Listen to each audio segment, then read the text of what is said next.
Boleh ibu jadi camat, tapi tetap ngurus suami. Tapi kalau ibu jadi pejabat, suami berantakan, maka ibu tidak ada nilainya di hadapan Allah. Di depan manusia ibu hina, tapi di akhirat nanti ibu akan sengsara karena menelantarkan suami. Ini yang banyak dia lakukan sekarang ibu-ibu. Menelantarkan suami, makutu, disuruh tidak mau. Yang dia kerja apa? Remote control saja, selalu napegang di. Karena suami tak mau kreatif cari nafkah, baru 1 jam di telepon. Di mana kok pak? Di mana kok? Ada aja di kantor. Balik kok, foto dulu baru kirim. Patina na sisa suami ini. Contoh supaya tenang perasaan tak ibu. Meskipun suami tak kajili-jili. Ini supaya mau milih apa itu bijorotan nak kasih ke Tuhan. Cerai ki belum tentu lebih baik kita dapat. Iya kalau dapat ki lagi.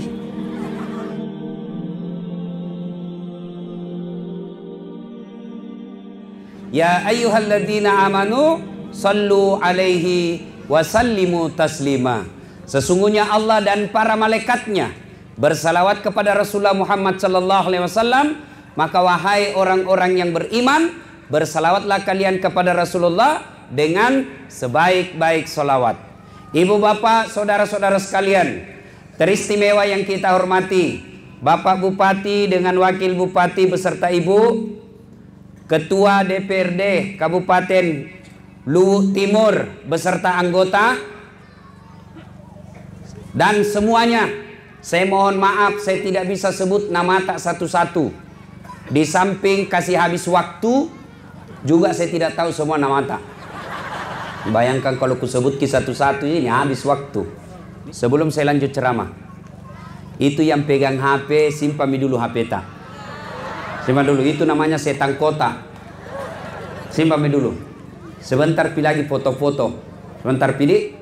Nah, karena kalau kita foto-foto hilang konsentrasi. Simpan dulu ya, kita dengar ceramah dulu. Ya. Nabi dari lahir sampai usianya 40 tahun, masyarakat Mekah mencintai beliau. Dek gagat to kabeci. Nah puji mana to Mekah. Bahkan orang Mekah memberi gelar Al-Amin, yang dipercaya. Ketika belum menjadi 40 tahun. Tapi ketika usianya 40 tahun, Allah kemudian takdirkan menjadi Nabi dan Rasul. Terima wahyu, Iqra bismi rabbikal ladzi khalaq. Setelah itu Nabi kemudian menjadi Nabi dan Rasul. Nabi berdakwah, la ilaha illallah, tiada Tuhan selain Allah, jangan sembah kecuali Allah, Muhammad Rasulullah, Muhammad adalah utusan Allah. Dakwah awalnya sembunyi-sembunyi, hanya dari sahabat dekat, keluarga-keluarga dekat, sembunyi-sembunyi dakwah. Tapi akhirnya kafir Quraisy pun menciumnya. Abu Jahal, Abu Lahab, Abu Sofyan, Abu Gosok mulai marah. Ini ada nabi baru ini. Ada ini Muhammad bawa ajaran baru. Tiada Tuhan selain Allah.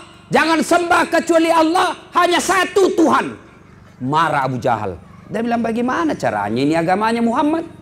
Masa satu Tuhan? Bagaimana mau urus kalau satu ji Tuhan? Sekarang saja kita punya 4 Tuhan. Nah susah tak minta ampun. Kenapa? Saat itu kafir Quraisy 4 Tuhannya. Latah, Manat, Uzza, Hubal. 4 Tuhannya. Dan mereka membuat Tuhan dibikin seperti patung. Kualitasnya tergantung tingkat ekonominya. Orang kaya bikin Tuhannya dari emas. Ada tangannya, ada kakinya, ada kepalanya, ada badannya. Dibikin seperti patung lalu disembah. Abu Jahal mulai gelisah. Ini Muhammad makin hari makin berdakwah dengan terang-terangan. Akhirnya setelah Islamnya Abu Bakar, Umar bin Khattab. Umar masuk Islam. Tadinya keluar rumah mau membunuh Nabi. Dia bawa pedangnya. Dia menuju ke rumahnya Nabi. Dengan tiwat apa? Saya bunuh itu Muhammad. Kenapa? Gara-gara Muhammad kita di Mekah berpecah belah. Gara-gara Muhammad adik kakak bermusuhan. Gara-gara Muhammad bapak sama anak baku lawan. Gara-gara Muhammad suami istri bertengkar. Berpecah belah kita di Mekah ini. Umar marah. Dia mau pergi bunuh Muhammad. Di jalan ketemu sama temannya. Umar, mau kau pergi mana? Saya mau pergi bunuh itu Muhammad. Tidak salah. Maksudmu, kenapa tahu kau mau bunuh Muhammad? Dia bilang gara-gara dia orang berpecah belah. Masa Muhammad mau kau bunuh adikmu sudah lebih dulu masuk Islam? Maksudmu apa? Itu Fatimah adikmu sudah masuk Islam. Tojengko, betul kak? Balik haluan Umar. Tidak jadi ke rumahnya Muhammad, dia datangi rumahnya adiknya Fatimah. Dia ketuk pintu. Fatimah di dalam sama suaminya lagi belajar mengaji. Dia baca itu Al-Quran.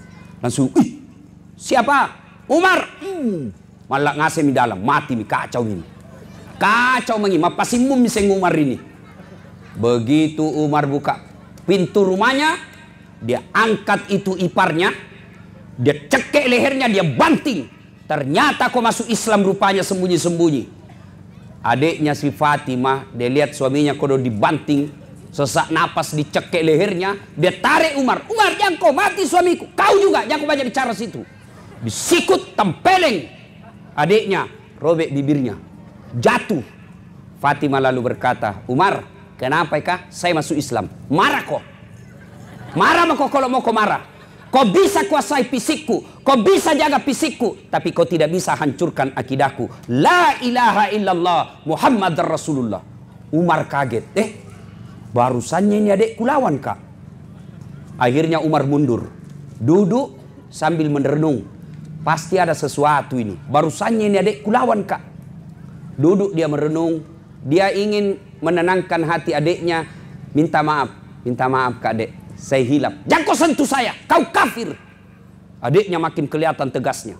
Duduklah dia.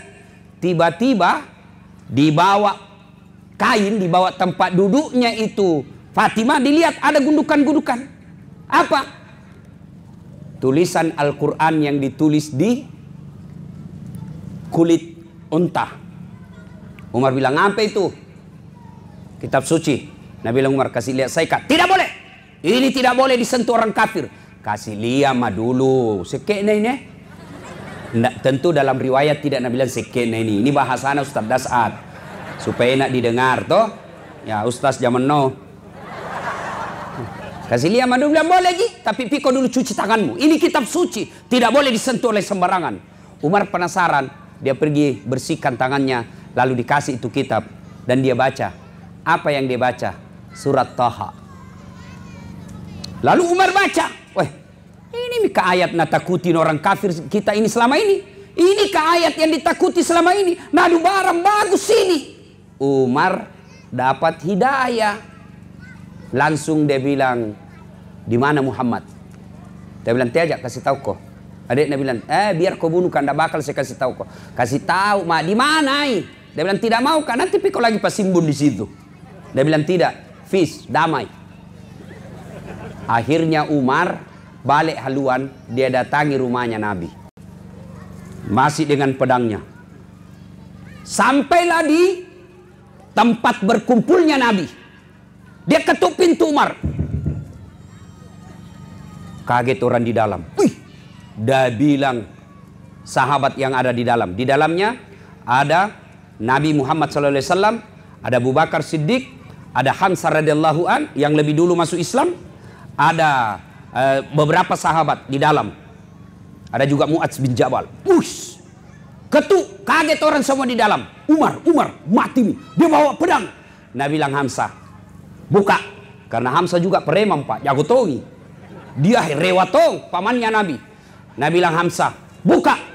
Kalau dia bermaksud baik, alhamdulillah kalau dapat hidayah, kita terima baik-baik.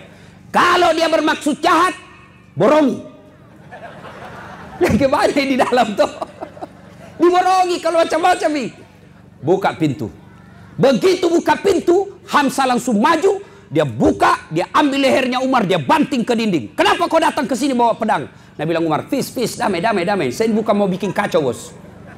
Dia bilang Umar, aina Muhammad? Mana Muhammad? Langsung kedengaran suara dari kamar. Nabi berkata, kasih jalan. Ya Umar, mari. Disambut. Lalu Umar berkata apa? Ya Muhammad, saksikan la ilaha illallah Muhammad Rasulullah. Tiada Tuhan selain Allah dan Muhammad adalah Rasul Allah. Sahabat yang hadir pada saat itu langsung takbir. Allahu Akbar, Allahu Akbar, Allahu Akbar. Lalu Umar berikrar. Kalian semua lebih dulu masuk Islam. Saya akan kejar ketertinggalanku. Mulai hari ini saya akan lakukan sebaik-baiknya untuk membela agama Allah. Lalu Umar punya usul. Ya Muhammad, kenapa Umar? Ini kan dakwah yang kita sampaikan cocok. Yang kita mau sampaikan ini barang bagus. Kenapa kita cokok-cokok? Kenapa kita dakwah sembunyi-sembunyi? Apa kata Nabi? Umar, saya tahu yang kita sampaikan ini barang baik. Tapi kau tahu mito, kita minoritas. Kita sedikit di sini di Mekah. Mereka banyak. Kalau kita dakwah terang-terang, habis kita. Napas sakit. Apa kata Umar? Tenangki Nabi. Nakke pallapi arona. Saya yang lindungi. Kalau ada yang coba ganggu kamu ya Muhammad, ada yang coba halangi dakwamu, saya yang hadapi. Kenapa? Di Mekah memang pada saat itu Pak, tidak ada yang kali Umar berkelahi. Maknanya Pak, itu yang jago-jago berkelahi bersahabat ki sama ustaz. Jo paremang-paremang kah, yang banyak tatonya, sahabat ki ustaz. Lindungi ustaz. Jangan malah dipersekusi, jangan dikejar-kejar. Jangan malah dilarang dakwah. Pakai aparat untuk mengganggu dakwah. Kau bisa berkuasa 5 tahun. Paling lama 10 tahun. Tapi nak tunggu kau malah kalah maut. Pas sangkai ke domu. Akhirnya mulailah Nabi dakwah terang-terangan.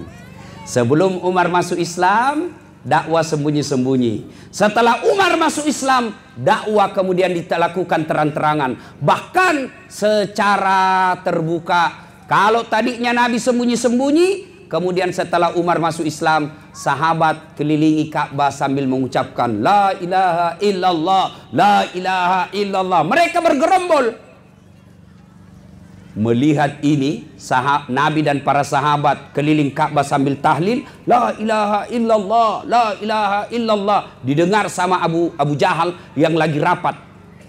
Nabi bilang Abu Jahal, kurang ajar, berani nih, terang-terangan nih. Abu Jahal keluar, dia mau hampiri Muhammad, dia mau hantam Muhammad. Tiba-tiba ditarik sama Abu Lahab. Hehehe.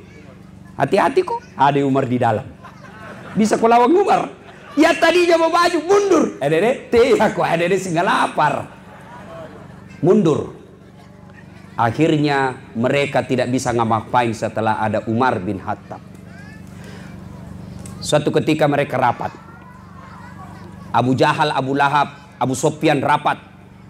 Saudara-saudara sekalian, Muhammad ini pergerakannya semakin agresif. Muhammad dakwanya semakin terbuka, makin banyak pengikutnya. Kita apa ini? Bahaya agama nenek moyang kita, terancam. Ada yang usul. Ketua sidang, apa? Bagaimana kalau kita kumpul uang, sogok Muhammad? Apa Nabi bilang ketua sidang? Mohon maaf, Muhammad bukan pejabat Indonesia. Kasih uang habis perkara. Kita juga salah, kenapa kita mau kasih uang? Sama-sama aja Ki.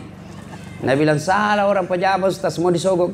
Biar dia mau sogok, kalau tidak ada yang sogok sama aja Ki.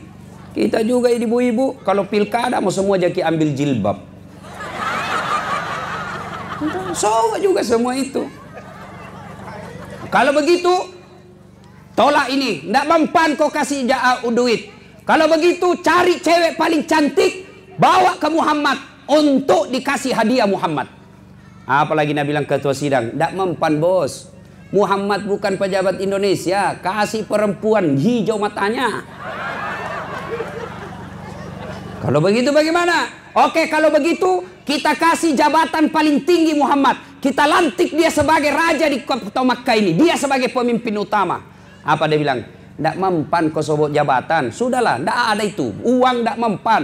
Wanita tidak mempan, jabatan tidak mempan. Kita tidak tahu diapain ini Muhammad supaya berhenti dakwah. Tiba-tiba dari belakang ada anak muda usul. Pak Ketua begini, apa? Jami banyak bicara. Uno wawan nih, bunuh nih saja. Dia bilang ini ketua sidang, masalahnya Muhammad juga ada sukunya. Dia punya Bani Hashim. Kalau Muhammad dibunuh pasti ngamuk Bani Hashim. Sama lah kira-kira kalau kita di sini kan ada Jawa, ada Bugis, ada Makassar, ada Toraja, ada Ndrekang. Ya kira-kira satulah suku. Nah bilang kalau dibunuh suku yang lain ngamuk. Gampang. Supaya dia tidak macam-macam ini Bani Hashim diborongi. Semua kepala suku diajak kita supaya kalau marah Bani Hasyim diborongi semua suku yang ada di sini. Bagaimana? Setuju? Setuju. Cocok kita wah. Kapan? Jangan lama-lama. Besok malam. Oke. Rapat memutuskan. Muhammad besok malam diadakan pembunuhan. Rapat memutuskan ini rahasia negara. Tidak boleh ada yang bocorkan. Setuju? Setuju. Siapa yang bocorkan kita pancung kepalanya. Setuju? Setuju. Rahasia negara. Salah seorang bapak-bapak peserta rapat tidur sama istrinya. Dia cerita sama istrinya. Ibu, baru datang rapat. Terus ada rahasia ini sebenarnya, tapi ndak boka kasih tahu kok nanti bocor. Kita bilang, tidak Ji, apakah? Tapi jangan kau ngomong-ngomong ah, janji memang kok. Iya tidak, apa? Besok malam Muhammad mau disergap. Muhammad mau dibunuh. Tapi janji kau aja memang kau cerita. Aman, rahasia negara terpelihara. Sudah, ini ibu yang sudah dikasih tahu, besok pergi pasar. Ketemu sama samanya ibu-ibu. Nah panggil temannya. Apa? Apa kak? Rahasia cepat kok. Tapi jangan kau ngomong-ngomong apa? Jangan kau janji kau anda ngomong. Iyo apa? Muhammad sebentar malam mau dibunuh. Tapi jangan kau ngomong Aman, rahasia negara.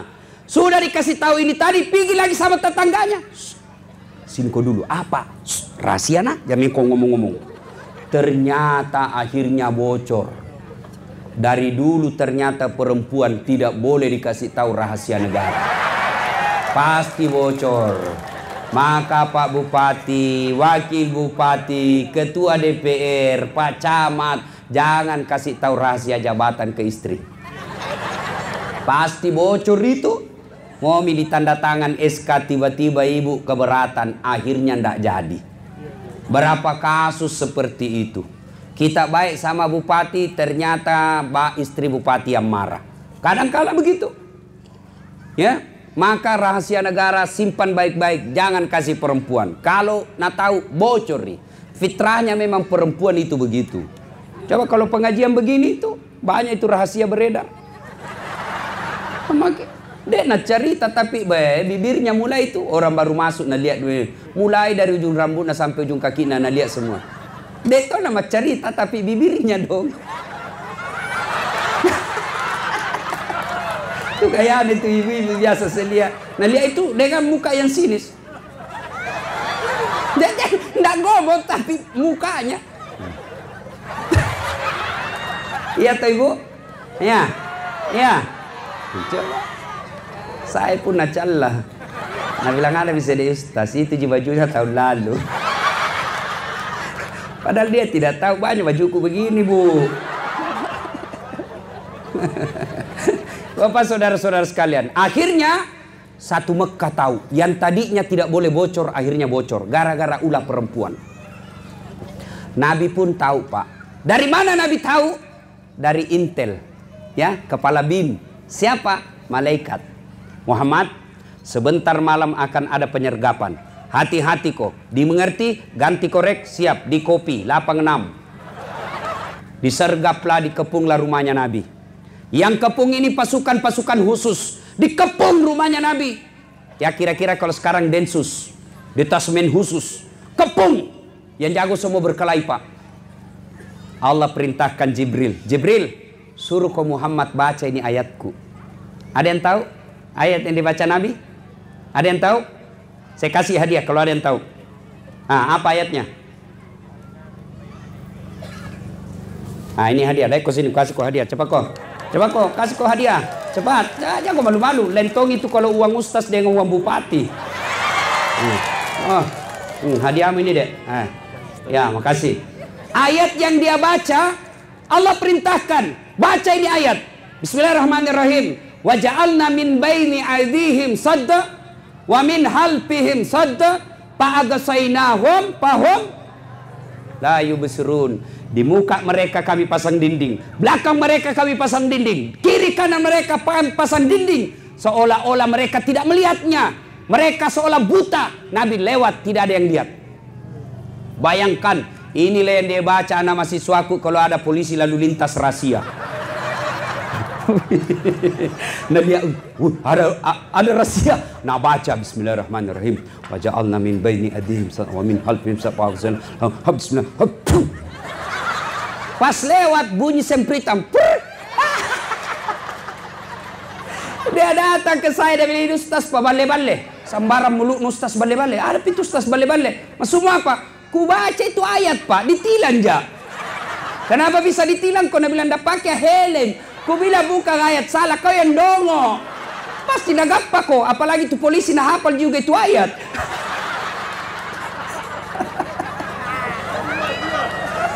Ada bapak-bapak juga dah coba tunggu. Tengah malam baru datang. Padahal istrinya sudah tunggu dari dah. Mau nak baca dong. Kamu baca kau tuh.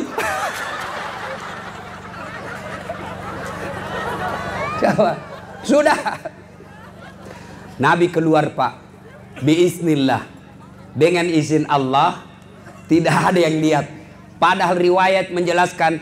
Andai saja kucing yang keluar dari rumahnya Nabi waktu itu, kucing pun didapat. Tapi mereka seolah-olah dihipnotis. Tak buka matanya tapi dia tidak lihat Nabi. Lewat Nabi. Nanti jauh baru mereka sadar. Abu Jahal langsung tak sadar. Tapi jauh Nabi. Wih, sergap masuk. Gadar pintunya. Diserang tempat tidurnya Nabi. Ternyata Ali yang didapat. Ditarik Ali. Aina Muhammad? Mana Muhammad Ali? Nabi bilang Ali, orang tidak tahu juga. Orang baru bangun kok ganggu-ganggu. Marah Abu Jahal pak. Hilang sergapannya. Marah Abu Jahal. Akhirnya Abu Jahal bikin sayembara. Apa sayembaranya?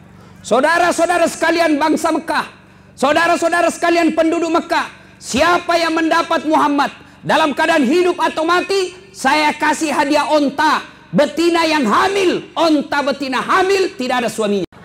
Onta hamil tidak ada suaminya. Ya biasa aja bu, namanya binatang. Kalau hamil tidak ada suaminya wajar.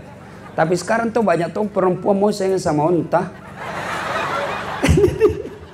Hamil tidak ada suaminya deh, beleng-beleng.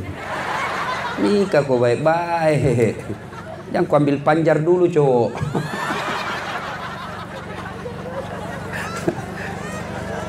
Tahu ndak itu pak? Kira-kira Pak Bupati kalau 100 ekor onta itu kurang lebih sekarang 2,5 miliar. Sekarang itu satu onta 25 juta kali 100 ekor. Berapa? 2,5 miliar toh. Abu Jahal bilang begini, siapa yang tangkap Muhammad saya kasih hadiah 2,5 miliar. Geger Mekah. Wih, besar nah hadiahnya. Seluruh orang-orang Mekah ambil onta, ambil kuda, sebar cari Muhammad, kejar kepalanya Muhammad. Salah satu pencari jejak yang paling hebat namanya Suraqah bin Malik. Suraqah bin Malik. Ini Suraqah hebatnya, dia tidak perlu lihat jejak pak. Dia tidak perlu ini ada bekas-bekas onta, ada bekas-bekas kuda. Apa? Penciumannya hebat pak.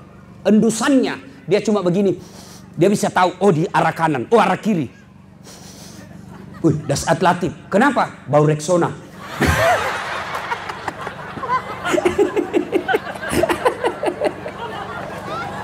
Cium lagi. Wakil Bupati, kenapa? Minyak rambut Brix. Minyak rambut zaman dulu. Lavender. Saya ingat itu lavender, laki-laki penuh derita.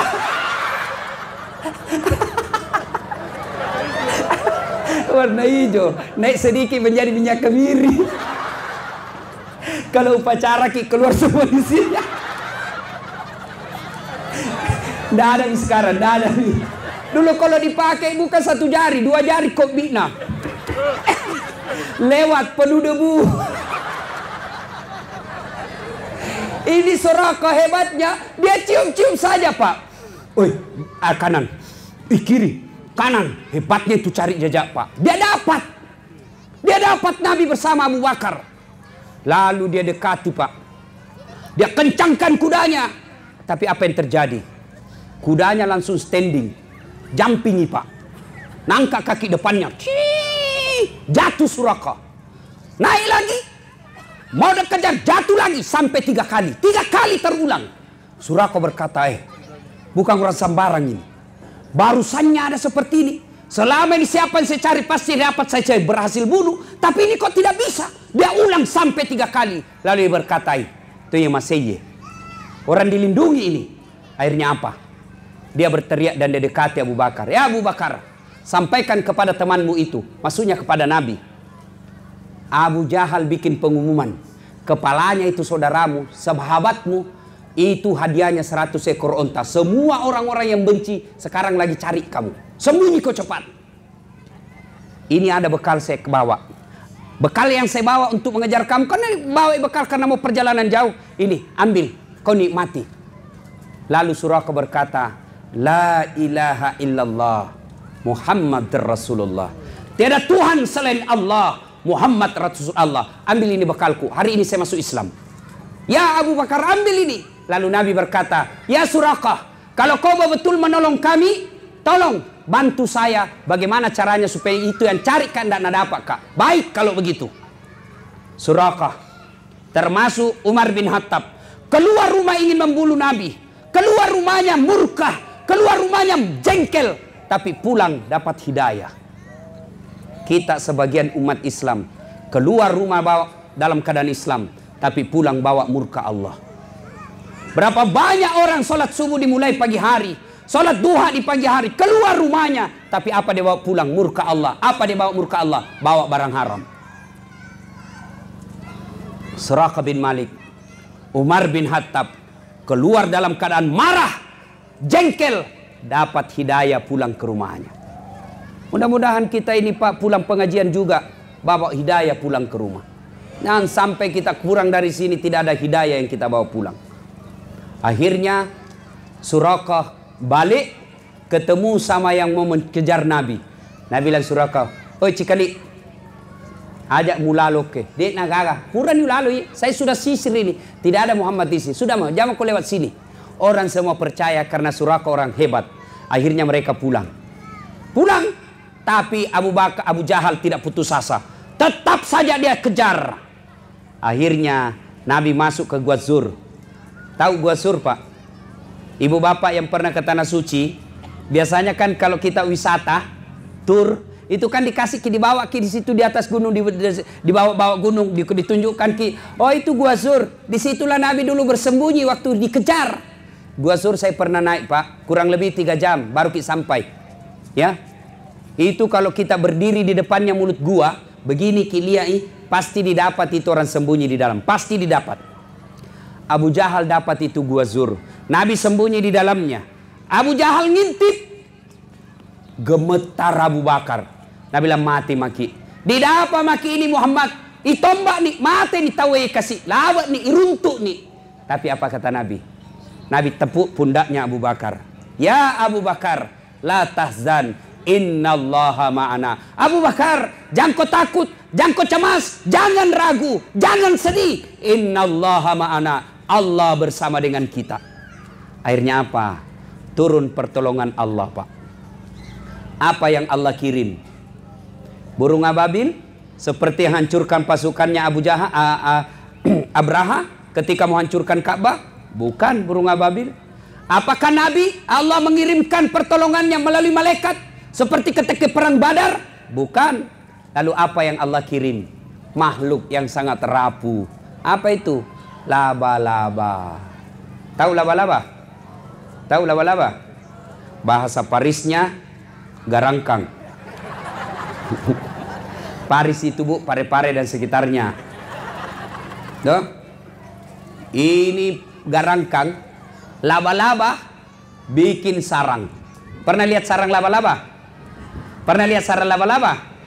Coba lihat itu sarang laba-laba. Rapuh. Itu ambil pulpen. Sarang laba-laba simpan di atasnya sarang laba-laba pasti robek. Tapi yang percaya kalau Allah tolong kita, kalau Allah yang bantu kita, sarang laba-laba mengalahkan pasukan-pasukan pilihannya Abu Jahal. Apa dia bilang Abu Jahal?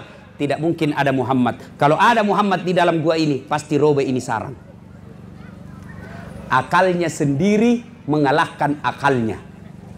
Saya ulang, akalnya sendiri mengalahkan akalnya Abu Jahal. Dia bilang tidak mungkin. Abu Jahal bilang tidak mungkin. Abu Lahab, ngintip terbang burung merpati. Nabi bilang Abu Lahab, betul kok Abu Jahal. Tidak mungkin ada manusia. Kalau ada Muhammad di dalam, tidak mungkin ada di burung. Terbang. Bersembunyilah Nabi 3 hari 3 malam di situ. Anaknya Abu Bakar Siddiq bernama Asma jalan mendaki gunung membawa makanan untuk Nabi selama 3 hari 3 malam. Ini yang disebut emansipasi wanita. Dalam Islam, perempuan juga punya partisipasi dalam dakwah. Siapa? Masuk diantaranya Asma. Bahkan jilbabnya beberapa kali dirobek untuk apa? Dipakai untuk sebagai tanda jejaknya Nabi. Dirobek juga untuk apa? Untuk mengikat makanan buat Nabi. Ini perempuan. Ini namanya emansipasi. Kegiatan dakwah. Islam tidak melarang berpolitik bagi perempuan. Islam tidak melarang perempuan untuk jadi bupati. Islam tidak melarang perempuan untuk berpolitik dan lain sebagainya. Tapi tetap tugas utamanya merawat suami, mengurus anak. Boleh ibu jadi camat, tapi tetap ngurus suami. Tapi kalau ibu jadi pejabat, suami berantakan, maka ibu tidak ada nilainya di hadapan Allah. Di depan manusia ibu hina, tapi di akhirat nanti ibu akan sengsara karena menelantarkan suami. Ini yang banyak dia lakukan sekarang ibu-ibu. Menelantarkan suami, makutu, disuruh tidak mau. Yang dia kerja apa? Remote control saja, selalu nak pegang di televisi. Suaminya pulang kerja mau makan, nak bilang cerewet ini laki-laki.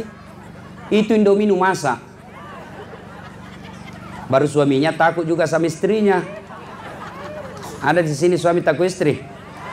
Ada? Ada? Berhenti jadi laki-laki, masa takut sama istri? Bagaimana caranya kita mau takut sama istri? Nah semua gaji tak tiap bulan nak ambil. Kita belikan rumah, dibelikan mobil, dicicilkan semua. Badak-badak nak kita belikan, gencun nak kita belikan. Masa kita mau takut sama dia? Nggak masuk di akal. Iya toh? Jangan kita takut. Apalagi kita gagal beribadah gara-gara takut sama istri. Tak boleh. Kita juga ibu jangan kasih takut-takut suami tak. Baru 1 jam menelpon. Di mana kok? Di mana kok? Ingat saya ingat sekali saya itu orang dulu. Kalau mau pergi jalan nak bertanya, marah mama tak. Ma, melok kilo kega. Hei, pacila kala kaya anak iya. Iya itu zaman dulu. Bagaimana suami tak mau kreatif cari nafkah? Baru 1 jam ditelepon. Di mana kok pak? Di mana kok? Ada aja di kantor. Balik kok. Foto dulu baru kirim. Mati nana sisa suaminya ini. Cilaka. Baik gitu kalau rajin. Makutu Tomi. Pas nyimpuruan. Namo pembantu meloto nampurui. Siapa tahu mau ambil suami tak? Ya bu. Bu. Alhamdulillah kuliah ini ibu-ibu baik semua aja tahu. Bu. Ada yang pernah tanya ke Ustaz. Suamiku tidak sholat. Suamiku tukang judi. Apa yang saya harus lakukan Ustaz? Saya bilang tidak ada pilihan lain. Sabar. Sabar. Maksudnya apa Ustaz? Tidak semua Allah uji dengan seperti itu. Dan Allah tahu ibu mampu mengalami. Untuk mampu ibu terima maka Allah coba ke itu. Kalau Allah tahu tidak mampu kita nak kasih kecobaan itu. Itu hebatnya jadi perempuan ibu. Saya kasih ke contoh supaya tenang perasaan tak ibu. Meskipun suami tak kajili-jili. Ini supaya mau milih apa itu bijoro tak nak kasih ke Tuhan. Cerai ki belum tentu lebih baik kita dapat. Iya kalau dapat ki lagi. Coba ibu. Kalau suami tak menjalankan tugas dengan baik, maka dia pahalanya 5. Misal. Ibu menjalankan fungsi sebagai ibu rumah tangga dengan baik, pahalanya 5. Ya? Tapi ternyata dalam kehidupan sehari-hari suami tidak jalankan tugasnya, maka pahalanya suami yang 5, ibu ambil menjadi ibu pahalanya 10. Dan itu enaknya itu perempuan bu. Kalau meninggal itu perempuan, 4 lindungi laki-laki. Biar suaminya tidak sembahyang, biar suaminya pabotoro. Begitu meninggal, sebelum diperiksa amal-amal tak ibu, 4 dulu orang diadili nih untuk lindungi ibu. Siapa? Bapak tak dulu. 2 siapa? Suami tak. 3 siapa? Anak laki-laki tak. 4 siapa? Saudara laki-laki tak. 4 lindungi ki sebelum ditanya solat tak. Sebelum ditanya zakat tak. Sebelum ditanya ibadah tak. Ini dulu yang ditanya 4 orang. Itu enaknya jadi perempuan. Jadi yang kita selalu mengeluh. Jangan makin sabar. Rahasia tentang sabar. rugi ibu bapak yang tidak hadir nanti sebentar malam. Saya akan bahas tentang Nabi Ayub, hebatnya dalam bersabar. Di mana ke pengajian sebentar malam? Wondula. Datang ki ibu, rugi ki kalau tidak datang ki sebentar malam. Jauh Wondula. Deh, kalau artis datang. Nah, sudah Bapak Ibu. Bu, kalau suami kita tidak bagus, ibu nanti tetap masuk surga. Itu enaknya jadi perempuan. Beda kami laki-laki, susah ibu masuk surga. Kalau ibu, coba dengar ibu. Suami tak pacandringan, suami tak tukang tipu, suami tak tidak sholat, suami tak narkoba, tapi ibu rajin sholat, ibu sabar di rumah, ibu ngurus anak, tutup jilbab dirinya, tidak pernah makan barang haram. Nanti ibu tetap masuk surga, suami masuk neraka. Tidak ada urusan dengan suami tak. Bahkan Nabi jelaskan, kalau kau sabar, kau sholat, kau menunaikan ibadah puasa, kau lindungi harga dirimu, kau tetap patuh kepada Allah, kata Nabi, tadkhulul jannati bisalam. Ini 7 pintu surga ibu, pilih kau mana kau suka masuki. Coba enaknya. Tapi kami laki-laki, meskipun kami ulama, penghafal Quran, mimpin sholat berjamaah di masjid, tapi istri tidak pakai jilbab, istri tidak puasa Ramadan, istri tidak sholat, demi Allah, sebelum istrinya masuk neraka, suaminya dulu yang masuk neraka, meskipun suaminya ulama. Tuh, tidak gampang itu jadi suami, Pak. Makanya yang kita selalu pikir mau 2, 3, 1 saja nanti tanggung jawabnya susah. Tapi Bu, itu laki-laki tergantung istri. Kalau sopan ki, masa suami tak macam-macam? Begitu ada yang gone, dia bilang, "Ni gato iko, ila cundeke." Itu istriku di rumah sopan, santun, taat. Untuk apa lagi? Tidak ada mikala itu istriku, penghuni sorga. Saya mau ikut masuk sorga. Tapi kepandan kaki, makutu, malas berdandan, suka marah-marah, tidak hargai saudaranya suami, tidak hargai mertua. Naselei ki Bu. Tapi coba kalau sopan kita sama mertua tak, kita hormati mertua tak, kita hormati saudaranya. Datang mau macam-macam suaminya mau menikah, mertua tak pembela. Apalagi kau mau kawin, belum tentu kau dapat perempuan lebih baik dari itu. Coba kau lihat itu istrimu, saya belum bangun sudah siap sarapan, tidak pernah kasar bicara, tidak pernah kau nak bantah. Apalagi kau cari kau itu. Haram air susuku kalau mau kau kawin lagi. Mertua tak bela ki. Tapi kalau mertua tak tidak dihormati, datangi sangin marah-marah ki, banting pintu, tanya kapan ki pulang. Jauh-jauh dari Pindrang datang suruh aku karena anaknya kerja di Vale. Marah-marahi terus, biar ada mamanya kita marah-marahi juga. Datang saudaranya tidak pernah kita hormati. Pulang kampung lebaran, apa nak bilang? Mak bene nona. Apa itu istrimu tidak tahu sopan santun? Batemu ku kasih sekolah, ku jualkan kau sawah supaya baik-baik derajatmu. Masa istrimu sendiri tidak hargai kau? Kawin kau lagi, kau perlu sembunyi-sembunyi kau. Cidak kau, si mau kau. Saya heran tuh Pak Bupati. Ini perempuan paling banyak fansku kalau ceramah. Padahal perempuan Tommy paling sering ku semes. Tapi nak suka tonji kau dong, alhamdulillah. Mudah-mudahan ibu semua masuk surga nanti bersama keluarga. Amin ya. Ibu mau masuk surga? Mau ki ibu? Masya Allah, perempuan masuk surga itu syaratnya sederhana sekali Bu, kata Nabi. 1, masam pajak kau. Qimis salah. 2, puasa Ramadan.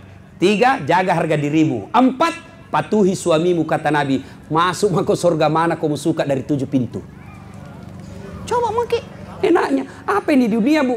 Kalau suami tak macam-macam, dunia jini Bu. Santai maki. Dunia ji. Kalau ibu ngoncrak-ngoncrak, selingkuh suami tak, kita bilang kau saja bisa tonjak. Akhirnya ibu selingkuh juga, buka jilbab, malah hancur-hancuran hidup. Maka neraka menunggu ibu.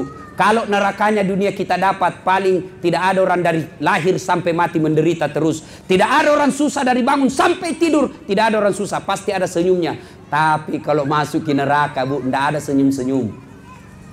Makanya kalau nak hianati ki suami tak, nasiksa ki suami tak, tidak pernah dia baik-baik sama kita, bilang ki saja dalam hati, memang bukan surga suami yang kununggu, tapi yang kutunggu adalah surganya akhirat. Saya bilang suami, jadi kalau tidak ada uangnya suami, sabar ki. Dunia tidak dibawa mati, uang tidak mati, orang tidak ada uang. Tapi pernah saya bilang begitu, Nabi bilang istriku, iya, saya tahu Ji, tidak dibawa mati tuang. Tapi kalau tidak ada uang rasanya mau mati. Sebasa pare si Pak Guru ini. Sallallahu ala Muhammad, sallallahu alaihi wasallam, sallallahu ala Muhammad, sallallahu alaihi wasallam. Saya kalau di Makassar salawat kayak begini ikut semua jamaahku. Di sini nak lihat-lihat Kak. Nah, sengkapa wakilongan gitu. Ya, Bu. Kalau ibu tidak bisa memperbanyak amal dengan puasa Senin Kamis, tidak bisa memperbanyak amal dengan tahajud, tidak bisa memperbanyak amal dengan tadarrus, maka perbanyak amal dengan salawat. Ya Nabi salam alaika, ya Rasul salam, salam alaika, ya Habib salam alaika, salawatullah alaika. Ibu, ada ini anak tas sarjana kodong, habis misawa dijual, kebun cengkeh sudah dijual, sudah mi S2 tidak dapat kerja, bangun kita tengah malam jam 2 jam 3 salat hajat ki namanya Bu, minta kepada Allah supaya cepat dikabulkan doa. Tak duduk makin di situ tak 30 menit salawat sebut Nabi sebanyak-banyaknya. Allahumma salli ala sayyidina Muhammad, Allahumma salli ala sayyidina Muhammad, Allahumma salli ala sayyidina Muhammad. Sudah kita sebut salawat sebanyak-banyaknya, piki usap itu ubun-ubunnya nak tak, insya Allah dikabulkan Allah itu doa tak. Coba maki, coba amalkan itu. Bagaimana anak tak tahu tidak mau dapat kerja kalau kita tidak pernah doakan dengan khusus. Ku doakan Ustaz, tapi kita doakan dalam sholat 5 waktu. 5 waktu itu umum, semua orang bisa lakukan. Yang khusus bangun sholat tahajud, minta kepada Allah. Saya kasih contoh yang namanya fasilitas khusus. Kalau saya sakit perut atau sakit agak demam-demam sedikit, saya tidak usah ke dokter. Kenapa? Saya tahu Ji, piko saja beli nggak prokol. Selesai masalahku. Kenapa? Ini penyakit biasa. Tapi kalau sudah sakit yang luar biasa, sakitnya spesial, maka tidak boleh saya harus beli itu prokol. Saya harus datang ke spesialis. Kenapa? Ini penyakit khusus. Ini harus ada spesialis yang tangani saya. Kalau tidak ada masalah tak cukup misolat kita dalam 5 waktu kita berdoa. Tapi kalau ada hajat yang sangat besar, tidak cukup dalam 5 waktu, harus ada fasilitas khusus. Fasilitas khusus itu tengah malam salat hajat kita minta kepada Allah. Lalu apa kaitannya dengan salawat? Contoh, ada anak tak nakal sekali. Orang sakit gigi pergi na tumbuk tiang listrik. Tengah malam dek na patanak pak, kandal lapok na racing. Satu komplek na ganggu. Tiba-tiba meninggal suami tak. Begitu meninggal suami tak, datangin anak tak minta tolong sama tetangga. Pak, tolong nggak dulu kasihan, membayar ke ini, bantu saya kak. Nah bilang ini bapak kau itu kasih setengah mati ki selama ini cidak ko cilaka. Tak dia ditolong. Datang kodongan uta. Istri tak, Pak, memang itu anak nakal. Tapi ingat siapa bapaknya? Bapaknya itu tamang SMP tak. Baiknya itu kodong bapaknya. Selalu kita bantu. Bantu tahu. Jangan kau lihat itu anaknya. Ingat bapaknya. Padahal bapaknya sudah meninggal. Akhirnya apa? Kita tolong itu anak. Bukan karena dia anak kita segali. Tapi karena ingat jasa-jasa baiknya bapaknya akhirnya dibantu.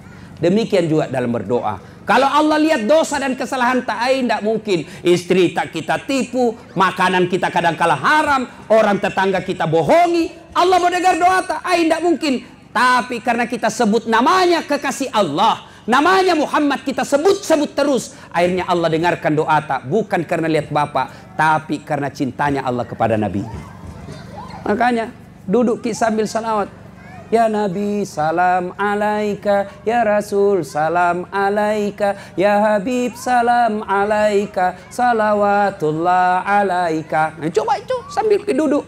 Bisa jadi gara-gara salawat itu Allah kemudian mendengar doa dan permohonan kita. Sudah, berikutnya lagi. Aman 3 hari, keluarlah Nabi. Lanjut perjalanan. Di sahabat di Madinah yang lebih dulu hijrah, gelisah. Mati mini Muhammad. Kenapa? Sudah 7 hari belum ada kabar, 8 hari belum ada kabar. Kalau sekarang kita mau ke Makassar, 2 hari tidak sampai, tidak ada masalah. Kenapa? Ditelepon orang di Makassar. Tanam makwa, mobil macet, kempes bannya, tidak bisa goyang sama sekali. Keluarga bisa tenang. Kenapa? Tahu sebabnya. Tapi pada zaman itu semua gelisah. Kenapa? Tidak ada telepon. Mati mini kode Muhammad ini, dikejar hancur mini. Kejar-kejar. Tunggu Tunggu-tunggu, 9 hari tidak ada kabar, 10 hari tidak kabar. Makkah Madinah 500 km. Hari ke-11 barulah ada kelihatan. Tunggu-tunggu, di jauh kejauhan tampak ada seperti kalau kuda lahir di padang, kan ada itu debu yang terbang-terbang. Lalu sahabat berkata, wih, ada terbang-terbang debu, mungkin Nabi. Makin dekat, kelihatan. Wih, Abu Bakar bersama Nabi. Maka disambutlah. Tala'al badru alaina min saniyatil wada. Nah, sampailah Nabi. Kemudian Nabi diajak, ya Rasulullah, bermalamlah di rumah saya. Kata sahabat yang dari Mekah, dari Madinah, ya Rasulullah, rumahku lebih besar. Ada lagi yang satu, ya Rasulullah, rumahku, ambil sekalian rumahku. Ada sahabat Nabi namanya Abu Ayyub Al-Ansari. Itu yang diterima Nabi. Nabi dihidangkan, dijamu dengan baik. Lalu Nabi berkata, tergantung ontaku. Di mana dia singgah, di situ saya bermalam. Ontanya Nabi namanya Kaswa. Nabi itu Pak, semua aksesoris hidupnya ada namanya. Tongkatnya dia kasih nama Ainun. Ya, semua ada nama-namanya Pak. Maka salah dan keliru orang yang mengatakan apa arti sebuah nama. Coba kalau tidak ada semua nama mata di sini. Coba Mi, bagaimana kita panggil? Coba kalau ini semua caleg tidak ada namanya. Nah, bagaimana dicoblos? Kalau tidak ada nama, bagaimana kampanye? Bodoh itu orang kalau orang bilang apa arti sebuah nama. Sebut Minamata, paling tidak 2 aku tahu, agama dengan suku. Sebut Minamata. Abdurrahman, Muslim. Coba nama, suku, saya bisa tahu. Siapa namamu? Ambot Dalle, pasti Bugis. Ambot Dalle, tidak mungkin Jawa. Mana Jawa Ambot Dalle? Kalau Margono, iya. Masa Jawa Ambot Dalle? Itu orang Bugis itu ada tuh, saya ingin sama Udin sedunia. Ada tuh namanya Ambok sedunia. Ambok yang banyak rezekinya, Ambok Dalle. Ambok yang untung terus bisnisnya, Ambok Upe. Ambok tidak pernah lolos, Ambok Saka. Ambok yang banyak di bengkel, Ambok Tang.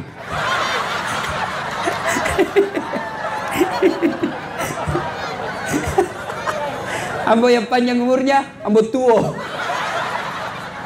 Ambok yang banyak perhiasan, Ambok Intang. Yang bilang apa arti sebuah nama? Penting itu nama. Coba kalau namanya anak tak mutmainnah. Wahai jiwa yang tenang. Alhamdulillah saya ingat. Ibu, ada kesalahan perempuan Islam sekarang ini.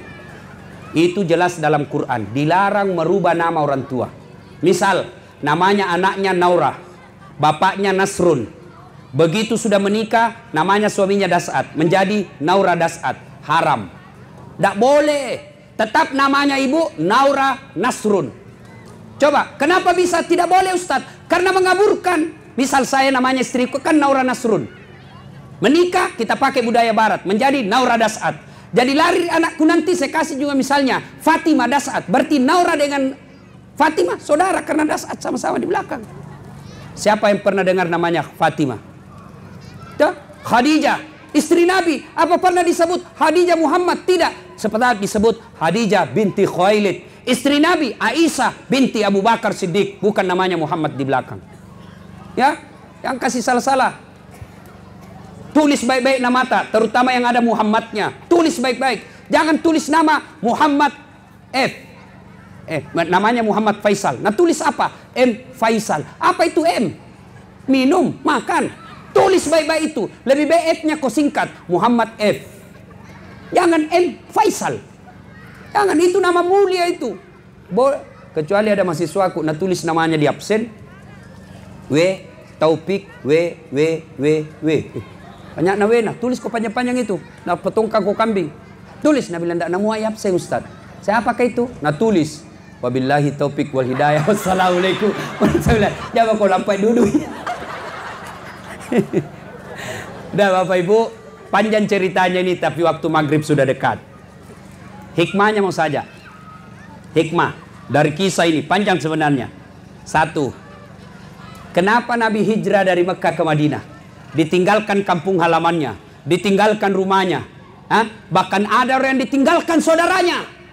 Untuk apa? Mempertahankan iman. Iman barang yang mahal. Rumah bisa dicari, mobil bisa dicari, tapi kalau bapak kehilangan iman, maka bapak akan hancur selama-lamanya. Yang kedua, hikmah dari kisah ini. Ya, konsep hijrah dalam arti pindahnya Nabi dari Makkah ke Madinah 1 kali saja terjadi. Tapi konsep hijrah dalam arti perjuangan, maka setiap saat bisa dilakukan. Apa itu? Hijrah itu dari yang dilarang menjadi yang dibenarkan. Bahasa gampangnya, hijrah itu adalah taubat. Nah, bapak-bapak ini yang di depan saya yang sudah tua-tua, yang sudah hijrah ini, yang sudah usia-usia sakaratil maut. Usia sakaratil maut maka itu Pak, kalau putih rambut tak. Hijrah apa? Bertaubat. Gimana cara bertobat Ustaz? Ada 2. 1, taubat bilisan. Bagaimana caranya? Perbanyak istighfar. Astagfirullahaladzim wa atubu ilaihi. La ilaha illa anta. Subhanaka inni kuntu minadz zalimin. Itu kita ulang. Lagi berdiri-diri di sini menunggu salat maghrib. Tiba-tiba ada cewek lewat. Kelihatan pahanya. Apa diucapkan? Bukan alhamdulillah, itu akan lolo ini. Pikirnya salah sih. Apa diucapkan? Subhanallah, maha suci Allah yang menciptakan keindahan itu. Sudah masih dilihat, maka kita ucapkan astagfirullah, palingkan pandangan. Subhanallah, astagfirullah. Nah, begitu caranya. Jangan subhanallah, astagfirullah, astagfirullah, astagfirullah. Yang kedua, cara bertobat setelah memperbanyak istighfar. Salat sunat taubat. Bagaimana cara salat sunat taubat? Sama salat sunnah yang lain, cuma beda niat. Sama tahajud, sama tarawih, sama sama duha, cuma beda niat. Kalau tahajud, niat tahajud. Kalau duha, niat duha. Kalau taubat, salat taubat, niatnya taubat. Kapan waktunya? Selesai maghrib, nunggu isya. Sebentar selesai maghrib, mau bertobat, tunggu isya. Berapa rakaat? 2 sampai 6. Maksudnya 2 rakaat boleh, 4 rakaat bagus, 6 rakaat lebih bagus. Mana niatnya? Usalli sunnatal taubat rakataini lillahi ta'ala. Saya niat salat sunat taubat 2 rakaat, sunnah hukumnya bagi saya lillahi ta'ala. Allahu Akbar. Saya tidak hafal itu Ustaz. Sudah, ambil cara praktis, paling gampang. Berdiri tegak, menghadap kiblat, baru bilang maki begini. Tuhan, samain sunat taubat kainina, Allahu Akbar. Sudah, lanjut maki. Assalamualaikum, assalamualaikum. Masih mau ke 2 rakaat, ulang lagi. Tuhan, masih seperti yang tadi. Allah. Sudah? Jelas? Apa? Kapan tobatnya Ustaz? Sujud terakhir. Di situ maki tobat. Tobat bahasa Bugisnya mapaletu atau curhat. Bilang maki, tobat maki sujud terakhir. Ya Allah, saya hilap tadi di kantor. Ku pegang tangannya sekretarisku. Nah pegang nggak juga? Baku pegang-pegang mak Tuhan. Maafkan saya Allah, cakap lupa kak puang doe makhluk halus ya Allah. Nagoda kak, tergoda tongan nak puang. Maafkan saya Allah, yang lebih penting ya Allah, berikan saya kemampuan tidak mengulang. Apakah orang baik itu orang tidak punya dosa Pak? Bukan. Kata Imam Al-Ghazali, kalau orang baik orang tidak punya dosa, maka tidak ada orang baik di dunia. Pasti ada dosa, pasti ada maksiat. Maka orang baik, dia mengakui kesalahannya, dia menyesali kesalahannya. Yang ketiga, dia bertobat dengan tidak mengulangnya. Dan yang keempat, dia ganti dengan kebaikan. Maka kalau Bapak bertobat, tinggalkan, jangan lagi dilakukan. Tobat hari ini, ulang lagi. Nabi bilang malaikat, pacowi-cowi jago pale. Jangan tobat seperti ibu hamil. Pernah lihat ibu hamil tobat? Teriak-teriak tuh. Tobat manda mama lagi hamil. Terakhir ini capek mah. Ndak mau mak. 5 bulan kemudian, matampu sih. Nabi sudah tobat.